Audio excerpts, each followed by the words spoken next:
In this video, I'm going to show how to install epitweetr. This refers to epitweetr version 2.2.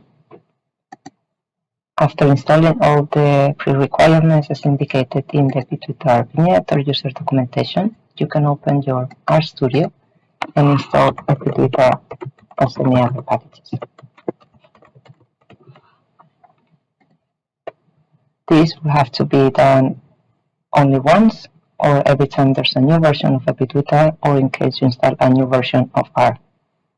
Please consider that in case you want to reinstall epitweetr, you need to ensure that the pipelines are not running, because otherwise it will not allow you to install a new version.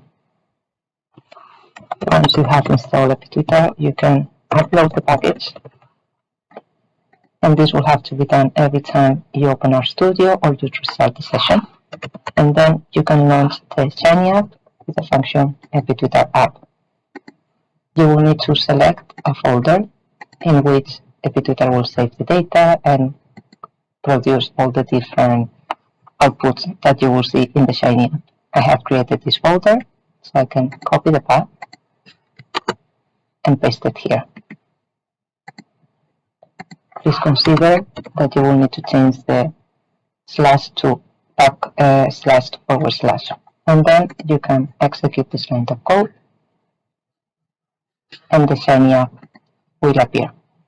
You can open it also in the browser if you prefer.